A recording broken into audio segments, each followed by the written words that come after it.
My anchor scripture for this afternoon is coming from Philippians chapter 4, verse 13. And you've heard it before. It's not a new scripture. You've heard this scripture before.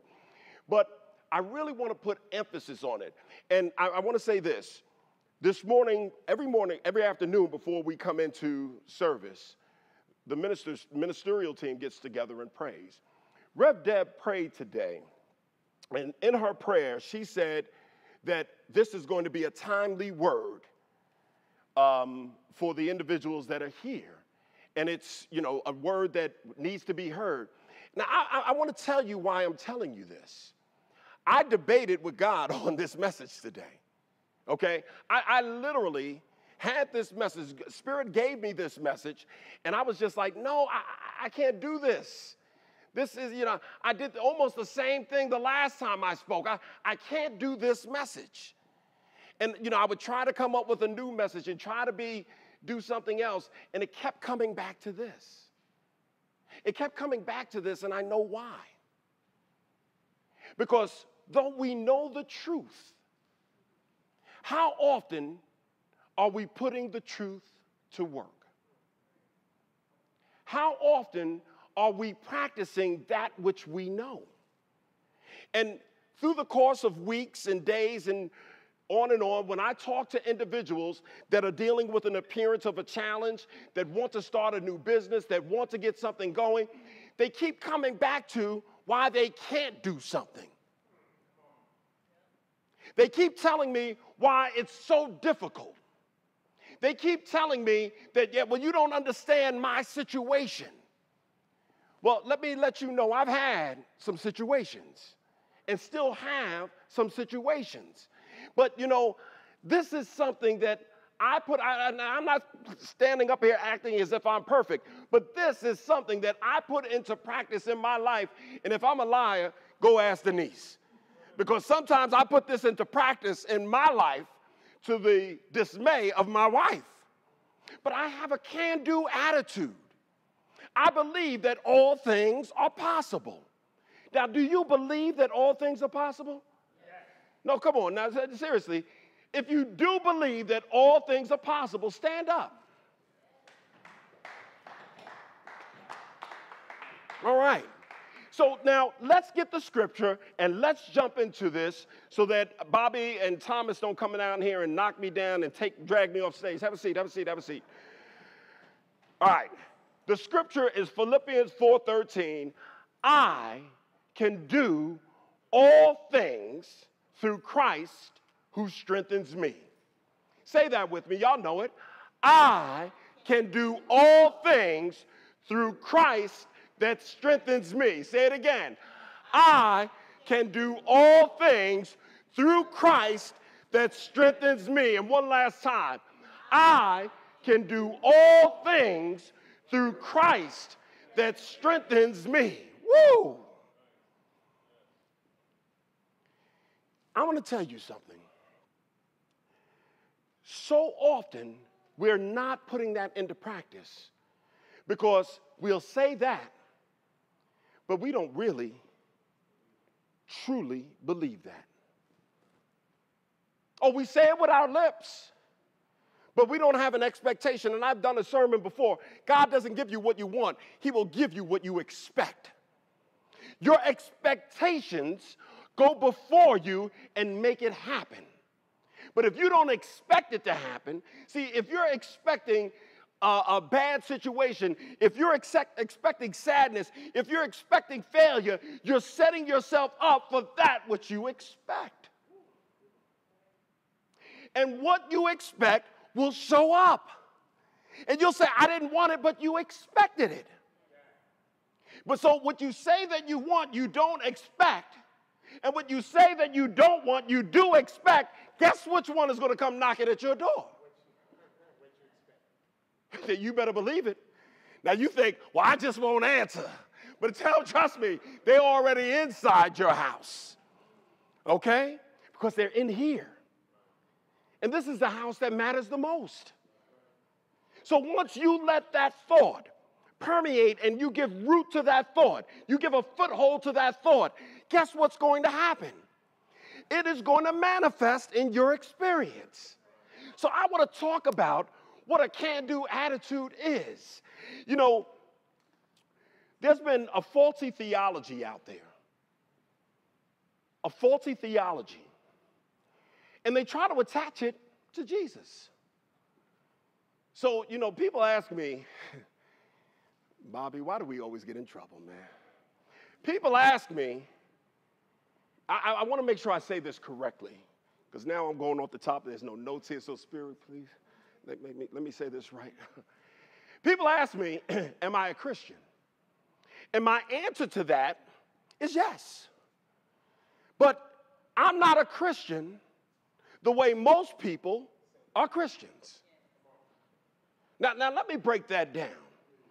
I am a Christian because I believe and follow the teachings of Jesus, who showed the example of Christ. Now, with that, that means that I can do all things through the Christ that is all and in you all. So Christ is everywhere, evenly present. It's right here with me right now. And I don't have to worry about calling on Jesus' name, his identifier, because the Jesus that I'm calling on is the way of Jesus, not the identifier of Jesus. So now on YouTube, people are going to come after me. Bring it on, all right? But see, that faulty theology, I was on Facebook this morning. This wasn't a part of what I was going to talk about. I got to be honest with you. But I was on Facebook this morning, and someone posted on Facebook that they are wretched, that they are no good. I can't make this up. This morning. That I'm sorry and I'm unworthy. I'm reading all of this. About an hour later, they post something else that speaks truth. And I'm like, see, but what happens is, what they posted the first time is what they're truly expecting. The other thing looks good. But when you say, I am unworthy, I am no good, I am wretched, you are calling yourself that which you don't want to see show up. But that's what they expect because of the theology. So I thought about this, and I said, well, what is the biggest, most popular gospel song ever? What is it? Have y'all, wait a minute now. Y'all may not know. Y'all a little young. Do y'all know Amazing Grace? Let me tell you something about Amazing Grace real quick. In that song, it says, Amazing Grace, how sweet the sound that saved the wretch like me. Well, the gentleman's name that wrote that song is John Newton. Now, can I give you all a little history about John Newton? John Newton was a bit wretched in his actions, all right? He was a sailor on a ship. They said, out of all the sailors, that you curse like a sailor? They should have made it, you curse like John Newton. All right, I mean, they said that he had the filthiest mouth. Things that came out of his mouth made sailors feel uncomfortable. He was a slave trader as well. Okay? He was just not a nice person. So when he said that saved a wretch like me, he saw himself as wretched because he was doing wretched things. Now that does not make him wretched, but his actions demonstrated wretchedness. You following me here? I'm going to give you another one. People look at the Psalm of David. You know the Psalm of David, 51:5, the Psalms? Now, you know the Psalms are songs, okay? And in 51:5, David said, I was born in sin and created in iniquity. That's what David said. But do you know why David said that? He wrote that song when the prophet Nathan was coming to talk to him about his affair with Bathsheba. And so he was feeling, Keith wrote a song called Sad Song. It's just another sad song, one of Booze and Miseries. Why does these songs have to be a part of my life's repertoire? Well, maybe at that moment he was a little sad. But that doesn't have to be his life song. And we don't have to say that we're wretched because John Newton lived a wretched life. We don't have to say that we were born in sin and created in iniquity because David had a moment with Bathsheba. You understand? See, because it flies in the face. The reason I'm saying it's a faulty theology, it flies in the face of what Jesus said. Jesus said that you are the light of the world. Jesus said that you are the salt of the earth. Now, how are you going to tell me that you're following the teachings of Jesus, and Jesus said that you are the light of the world, you are the salt of the earth, but you then say that I'm a wretched, no good sinner? It doesn't compute. It doesn't go together. And that's what's killing our can-do mindset. You can't think that you're no good, that you're wretched, and then say, I can do all things through Christ that strengthens me. You are confusing your subconscious. Hell, you're confusing me. What we have to do is call forth that which we are. We are, and I say it all the time, and I'm not going to apologize for saying it. I'm going to say it until it just becomes second nature with me, with you, and with everyone that hears me, so that we never have to guess who we are, that we are made in the image and according to the likeness of God. I mean, y'all hear my granddaughter saying it right now. She knows who she is. See, I understand baby talk, and my granddaughter is saying, I am made in the image and according to the likeness of God. But see, once you know that, once you have that in the core of your being, once you say that, you know what, I don't care what's going on in my life, I know who I am. And then all things are possible. All right, Bobby's looking at me, so I must be like 5 minutes left. So I got a lot to go through. All right, check this out. I just told you about David and Bathsheba.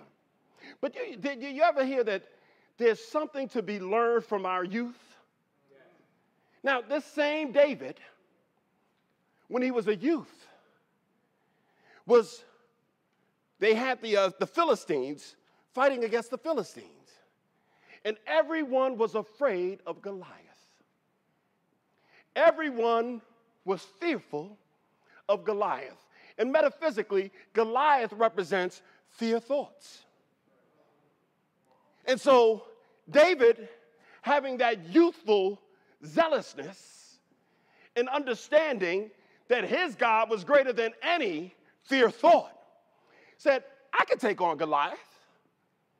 And so they started to put the armor on him and put him in armor. He said, I don't need all that. Just give me that sling over there and give me them 5 rocks right there. And he went, and with that rock or stone, y'all need to look up the metaphysical understanding of stone. He used that stone and he threw it at Goliath. Now, what am I saying? You have to take that truth, the foundation of truth, and throw it at the appearance of fear, worry, doubt, and unbelief. And when you throw it at the face of fear, worry, and unbelief, he hit it square in the eyes, in between the eyes, and knocked him out, cut off his head, where it all begins. What did he do? He cut off his head, saying that I have control over all fear, worry, and doubt. See, what we have to do is understand a can-do attitude has to see everything as a possibility. So Bobby's looking at me. I'm going to give you your 5 points. The first point, you must eliminate the phrase, I can't. You need to take that out of. My daughter, Deanna, is a great coach for New Thought and Truth Teachings. Because if she ever hears me say I can't, Lord, I'm like, could you get out my office, please? I was just joking. You know? But she makes sure, and you need an accountability partner. You can't be Makisa and BC. If you hear the other one saying I can't, get on them and say, yes, you can. That's what this family unit is all about. We cannot sit around someone we say that we love and hear them say that I can, and you don't say a doggone thing. We've got to eliminate I can't. The other thing is, you ever hear people say when you come up with an idea, well, let's poke holes in it. Let's poke holes in it. Let's poke holes. They think that makes sense. Let's poke holes in it. And when they poke a hole in it, what do they say? Well, this is the reason it can't be done. You can't do that. I know 5 people that tried that. Didn't work for them. My best friend Bobby tried to do that. Didn't work for him. I remember when Keith was in the music industry. You know, he's trying to get back. It ain't work for him. I want you to change. It's okay. It's okay to talk through things.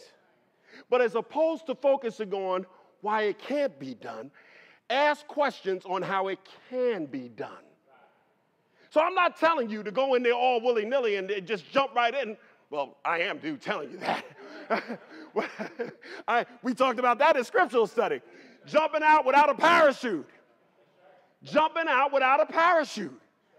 And knowing that God is your parachute. Once again, not up there, in here. But when you ask the questions, it's all about asking the right questions. How will this happen? What do I need to do, Spirit?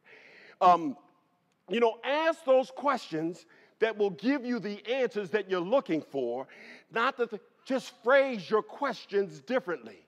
Y'all got that? Because Bobby looked at me like,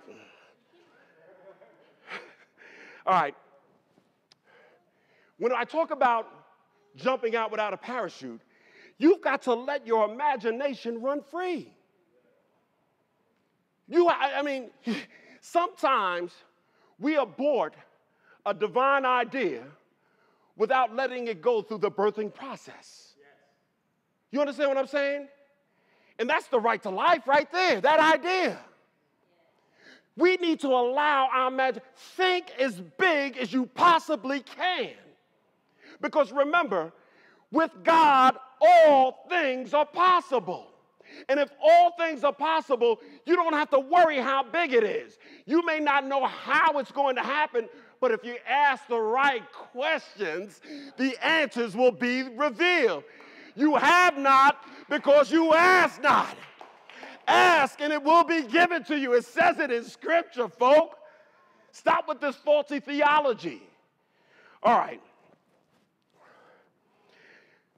The last thing I want to say, and then I'm going to close it with a story. How much time do I have, Bobby? 1 minute? 1 minute. Can I borrow 3? Can I borrow 3? Real quick. I talked about when you cut off the head of that fear.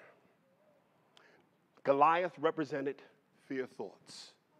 And what did David do? He cut the head off. We need to cut the head off. We need to cast away any fear, doubt, and worry. That is the thing that is stopping you from being all that God created you to be. It ain't no devil. Let me let you know that. Not unless you understand the devil to be adverse thoughts to the thought that God has given you. It ain't no person out there. God is not withholding your good from you. The universe, God, the allness can never withhold your good from you. Okay? So if you're not getting it, you need to look at the man in the mirror, the woman in the mirror. You need to look at that individual and really examine the thoughts that you're thinking. And you need to cast away. Say, get ye behind me, Satan, those thoughts that do not line up with God's will for my life. And when you do that, you will have success. I always like to give a story about someone either you know directly or indirectly. And I have a story about a person with a can-do attitude. And I was deliberating between two individuals, but I'm going to give this story. About 3 years ago, maybe 4 years ago, my daughter was in community college, getting ready to go to a 4-year school. And her heart really wasn't in it. Her heart really wasn't in it. Her heart was in pursuing her dream, her goal, her desire, her vision. But you know, when your goal, your dream, your desire, your vision is something artistic, people always tell you, you got to have a backup plan. Don't go for it. That's foolish thinking. Well, me being the Jehudi that I am, I was like, no, what's foolish is me paying for something that you're not taking seriously. Let's sit down and talk about what it is that you want to do. And she said, I want to act. I said, okay. I'll tell you what. I'll fund your vision. I'm not going to fund your fun. So if you have a vision, I will finance it. So she decided to look for schools that she can go to so she can learn acting. Now, here's where the can-do attitude comes in. She picked a school in New York City. Here's my 19, 20-year-old daughter saying that she's going up to the Big Apple and she's going to live in the city by herself. Now, as much as I am a can-do dude, when it comes to my baby girl, I had to go into prayer with that one. Y'all know what I'm talking about? But you know what? Ever since she was a little girl, she would never watch the news. You know why? She said, I don't want those thoughts in my head.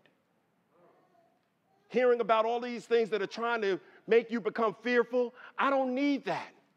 People telling her that you need not get on the subway at night. She said, don't tell me that because I know I'm divinely protected. I don't need to hear that. That's a can-do attitude. You see, she was saying that though I may be young, like David, I'm not going to allow Goliath fear thoughts to get the best of me. I'm going to hit them in the middle of the eyes with my stone, unconditional truth. And I'm going to cut it off at the head so it will not have an impact on me. My baby girl went through the Esper school for 3 years and came out. I'll never forget the time I went up there to see her do her little acting thing. And she sashayed across the stage and brought tears to my eyes. The tears was not just because she was a great performer. The tears were because she said, this is my goal, and I don't care what anyone says. I don't care who says it. I'm not going to let that get in the way of what I want to do. Fast forward to today, she came up with this idea for a YouTube channel. So now she's going to restaurants, my baby getting in her little hoopty, going to restaurants saying, you know, I want to film in your restaurant and do my own reviews. And they're saying, come on, baby, come on in. And they're letting her do it. And she's now editing and about to move to California. You see, when you have a vision, when you have a desire, you have to have a can-do attitude with it. And when you have a can-do attitude with it, Bobby, don't come up here. When you have a can-do attitude with it, all, not some, all, not some, all things are possible. I want to tell you right now, don't you sit on your dreams. Don't you sit on your desires. Don't you sit on what God has given you. I want you right now to know that all things are possible and have a can-do attitude. Are y'all ready for that? I love you. Peace and blessings. Don't you get up here, Thomas.